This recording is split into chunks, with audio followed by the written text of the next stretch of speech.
আসসালামু আলাইকুম। আশা করি সবাই ভালো আছেন। আমি এই সকলের দোয়া আল্লাহর অশেষ রহমতে ভালো আছি। আমি এখানে সকালে নাস্তাটা নিয়ে নিয়েছি 3টা খেজুর, একটা ডিম আর কিছুটা শসা। আমি 10টা বাজে নাস্তাটা নিয়েছি। সকালে লেবু দিয়ে গরম পানি দিয়ে খেয়েছি। আর আজকে বাচ্চারা বাসায় এরা কিছুতেই স্কুলে যেতে পারতেছে না।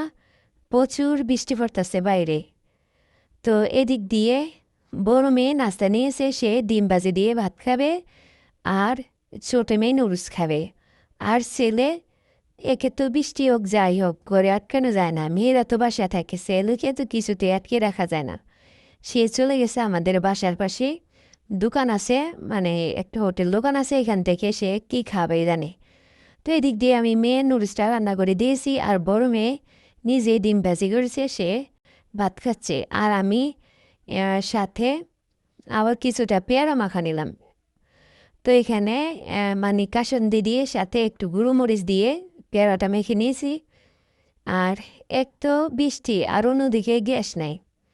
তা আমার আবার সিলিন্ডার গ্যাস আছে, আমি ওইটা আমার মেয়ে যখন ছোট ছিল আমি তখন মানে ভিডিওর মধ্যে দেখেছিলাম যে সিলিন্ডার গ্যাস বাচ্চারা এই যে সুইচটা কি কি কি জানি করে রেখেছে, তারপরে ওই দিক দিয়ে গ্যাস অন করা অনেক সমস্যা হয়েছে।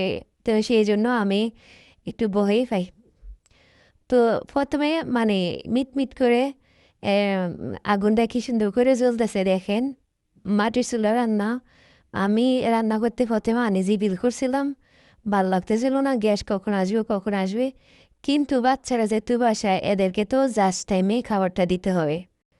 তো অন্য সময় স্কুল কলেজে থাকে, এরা আসতে একটু লেট হয়, আমি আসতে ধীরে ঘরে সম্পূর্ণ কাজ করে রান্না বান্না বসিয়ে গোসল করে মানে ওদের জন্য আমি ওয়েট করি। আর আজকে যেহেতু এরা বাসায়, আমার আগেই রান্নার দেখে মন দিতে হবে, কারণ এরা বাচ্চারা বাসায় থাকলে খাবারের প্রতি একটু মনোযোগ দেয়, এটা খাবে সেটা খাবে এরকম। তারপরে এখন তো দুপুরে রান্না বসিয়ে দিয়েছি। তো এদিক দিয়ে দেখেন বৃষ্টি একটু কমছে আর ছাদ থেকে পানি পড়তেছে। মানে মোবাইলে তেমন বোঝা যাচ্ছে না, ভিডিওতে তেমন বোঝা যাচ্ছে না, বৃষ্টি ঝিরি ঝিরি পড়ছে, এখন একটু কমছে। তো এদিক দিয়ে আমার মেয়ে দেখেন খাবার খেয়ে সে আবার, আমি মাঠে চুলা রান্না করতেছি, আমার মেয়ে এদিক দিয়ে সম্পূর্ণ ঘরটা ভালো করে গুছিয়ে নিচ্ছে। বিছনা চাদর, তারপরে 2টা খাট গুছিয়ে তারপরে সে ঘরটা ঝাড়ু দিয়ে নিচ্ছে। আর আমার মেয়ে মাসাল্লাহ, সে সবসময় আমার কাজে মানে যখনই সময় পায় মানে পড়ালেখার ব্যস্ততা কারণে পারে না, যখন সময় পায় তখনই আমাকে হেল্প করে। আর এদিক দিয়ে আমি মাছ ভেজে নিয়েছি, তারপরে মশলা কষিয়ে আলুগুলো দিয়ে দিলাম। আলুগুলো ফ্রাই কষানো হয়ে গেছে, এখন একটু জলে পানি দিয়ে দিব। তো বলছিলাম যে প্রথমে আমি রান্না করবো মাটি চুলা, কেমন জানি একটা মানে অলসতা কাজ করছিল। তারপরে যখনই মাটি চুলা আগুন ধরে যাবে তখন রান্না করতে অনেক ভালো লাগে। একটা লাকড়ি দিয়ে প্রায় আমার রান্নাটা হয়ে যাচ্ছে। আর আগুনের কালারটা কত সুন্দর দেখাবো আপনাদেরকে। আর এদিকে জুলে পানি দিয়ে দিলাম, এখন একটু ঢেকে দিব। বলক আসলে তারপরে ভেজে রাখা মাছগুলো দিয়ে দিবে, এবং যদি মাছগুলো দিয়ে যায় তাহলে সিদ্ধ হয়ে ভেঙে যাবে। এই দেখেন আগুন কত সুন্দর করে আগুন জ্বলছে। আর এখন আমার তরকারির মধ্যে বলক চলে আসছে, এখন মাছগুলো দিয়ে দিব।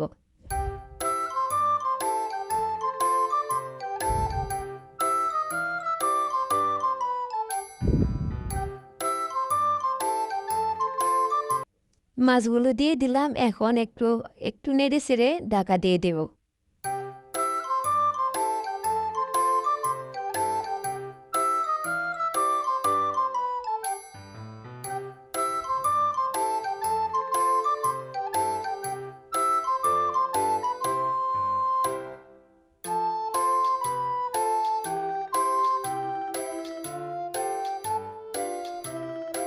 আর এই দেখেন আমার বাসা, এর তো আমার বাসার। আর এদিকে রুমগুলো কাজ হয় নাই, এই জন্য এই তো আমি এইখানে রান্না করি। আর তরকারির মধ্যে বলক চলে আসছে, মানে আমার রান্নাটা কমপ্লিট হয়ে গেছে। তো আমি আজকে আলু দিয়ে মাছ দিয়ে রান্না করবো আর শাক ভাজি করবো, কারণ আমার বাচ্চারা মাসাল্লাহ শাক সুন্দর করে রান্না করলে ওরা পছন্দ করে। আর আমি আজকে মন চাইতেছে যে ঝাল ঝাল কিছু খাইতে। তো এখন কি করব আমি, মানে বেশি করে গুঁড়ো মরিচ দিয়ে তারপরে চেপা চটকি দিয়ে বেশি করে পেঁয়াজ দিয়ে ভাজি করব। আর এদিকে আমার শাকটা সিদ্ধ হয়ে গেছে। আর কিনা কয় আমি শাকটা একটু ঠান্ডা হোক, পানিটা জড়োক, আর এদিক দিয়ে আমি আরেকটা পাইপ এনে তেল দিয়ে দিলাম, সরিষার তেল। তারপরে এখানে তো বেশি করে পেঁয়াজ চেপা শুটকি আর গুঁড়ো মরিচ একসাথে করে দিয়ে দিলাম পাইপ এনে। এখানে একটু হালকা জলের পানি দিয়ে দিব। জলের পানি দেওয়ার পরে এখন দেখেন মশলাটা আমি কষানো হয়ে গেছে, মানে চেপা শুটকি বোনাটা অনেকটা স্নাইল আসতেছিল, অনেক মজা হয়েছিল। আর এদিক দিয়ে শাকের পানিটা ঝরে গেছে, এখন কড়াইটা বসিয়ে দেব।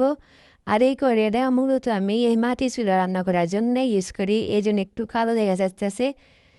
তো এখানে আমি কড়াইয়ের মধ্যে তেল দিয়ে দিলাম আর প্রায় অনেকটা পেঁয়াজ কুচি রসুন কষিয়ে দিয়ে দিলাম, সাথে শুকনো মরিচও দিয়ে দিয়েছি। এখন মানে শাকটা দিয়ে দিলাম, শাকটা দিয়ে ভালো করে নেড়ে ছেড়ে নিব। শাকটার কালারটা মাসাল্লাহ অনেক সুন্দর হয়েছে। আর আমার সম্পূর্ণ রান্নাটা শেষ। তো আমি মানে এই যে চেপা শুটকির বোনাটা, এটা স্মেলটা আর এটার কালারটা দেখেন কত সুন্দর হয়েছে। আর আমি কিন্তু মানে খাবারটা না খেয়ে পারছি না, আমি খাবারটা আমার খাইতে হবে, মানে কি বলবো, লোভ সামলাতে পারতেছি না। আর আমার আজকে প্রচুর জাল খাইতে ইচ্ছে করতেছে। আর শাকের কালারটা দেখেন, আর এদিক দিয়ে মাছ আলুর কালারটা, আর এদিক দিয়ে এখানে মানে কচুর ফুল রান্না করেছিলাম গতকালকে, এইটা ছিল। আর ইদানিং দেখেন আমার বাচ্চারা একটু লেবুর টক খাইতে পছন্দ করে ভাজা মাছের সাথে। তো আজকে তো আমি মাছ রান্না করে ফেলেছি, মানে পেঁয়াজু তারপরে ভাজা মাছ এগুলোর সাথে লেবুর টক পছন্দ করে। তা আমি মনে করছিলাম লেবুর মাছ ভাজি করবো, পরে ভাবছি রান্না করে খেলেছি। তো আমার খাবারটা অনেক মজা লাগছিল। মাঝে মধ্যে মাছ মাংস হার মানায় কিছু এরকম খাবার। তো বাচ্চাদেরকে একটু মাছ বা মাংস এইসব কিছু রাখলে হয়। আর আমি এই এগুলো দিয়ে আমার খাবার খেয়ে তৃপ্তি আসে না। ঝাল ঝাল কিছু না খেলে, শাক ভর্তা এগুলো না খেলে না আমার যতই মাছ মাংস দিয়ে খেয়ে আমার আসে না খাবারে কেমন তৃপ্তি আসে না। তো আমার প্রত্যেকদিনের আইটেমে একটু না একটু শাক বা কিনা ভর্তা জাল টাল এগুলো থাকবে। তো এই দিক দিয়ে এখানে এখন বিকাল, মানে আসরের আজান দিয়ে ফেলছে। আর আমার ছেলে দেখেন বৃষ্টি কিন্তু পড়তেছে অলরেডি, মানে বৃষ্টি কমতেছে বাড়তেছে এরকম অবস্থা। তো সে এখন দেখেন নিজের হাতে করে আম্মু আমি একটা চা তৈরি করবো খাবা। আমি বলছি আব্বা আমি তো গ্রিন টি খাই, আমি রং চা খাই, কফি খাই, আমি তো দুধ চা খাই না। ও তখন ও বলছে আচ্ছা ঠিক আছে। তো আম্মু আমি স্পেশাল করে বানাইছি দেখো। তা আসলে দেখেন বাচ্চারা ওরা ইউটিউব দেখে দেখে মানে মাসাল্লাহ সব রান্নায় শিখে ফেলছে। কত সুন্দর করে চাটা তৈরি করছে, মালাই চা নাকি এটা, সম্পূর্ণ দুধের সরটা দিয়ে। তো কালারটা দেখেন মাসাল্লাহ, সাথে আবার গুঁড়ো দুধও অ্যাড করছে। তারপর আবার সে মাটির কাপে করে খাইতে নাকি অনেক মজা, মাটির কাপও নিয়েছে। মাসাল্লাহ কালারটা অনেক সুন্দর আছে। আর এদিক দিয়ে দেখেন আমার বুড়িটা কি করে, বুড়িটা বড় বোনে ঘর ঝাড়ু দিয়েছে, ছোট বোনে বলতেছে আম্মু আমিও তোমাকে কাজে হেল্প করব, আমি ঘর মুছবো। তো দেখেন সে ঘর মুছতেছে। মাশাল্লাহ আলহামদুলিল্লাহ, মানে মানুষে একটা সন্তানের জন্য কত হাহাকার করে। ছেলে হলে মেয়ের জন্য হাহাকার করে, মেয়ে হলে ছেলের জন্য হাহাকার করে। আলহামদুলিল্লাহ আল্লাহ আমাকে ছেলে দিয়েছে, মেয়ে দিয়েছে। আল্লাহ সবাই দোয়া করবেন আমার বাচ্চার যেহেতু ভালো থাকে। আমিও সবার জন্য দোয়া করি আল্লাহ তুমি সব মাখলুকাকে আল্লাহ তুমি ভালো রেখো আল্লাহ। হালাল পথে রোজগার করে সব বাবা মা যেহেতু খাওয়াইতে পারে, হালালভাবে ইসলামিক জ্ঞান দিয়ে যেহেতু সবাইকে ভালো পরিচালনা করতে পারে। তারপর এই দিক দিয়ে দেখেন আমি তো দুপুরে রান্না করেছি আর ছেলে চা করেছে, আর মেয়ে এদিক দিয়ে সে সন্ধ্যার নাস্তা বানাচ্ছে। বলতেছে আজকে আম্মু আজকে আমাদেরটা আমরাই করব। তো দেখেন সে এখানে ডিম ভেঙে তারপরে কিনা কয় রুটি দিয়ে সে তেলে ভেজে নিচ্ছে। তারপরে ছোটো মেয়ের পছন্দ হচ্ছে সে পুডিং খাবে। তো তার পছন্দের পুডিংও তৈরি হয়ে গেছে দেখেন। এখন কিন্তু প্রায় মানে রাত্রে 8টা বেজে গেছে। তো পুডিংটা মানে যে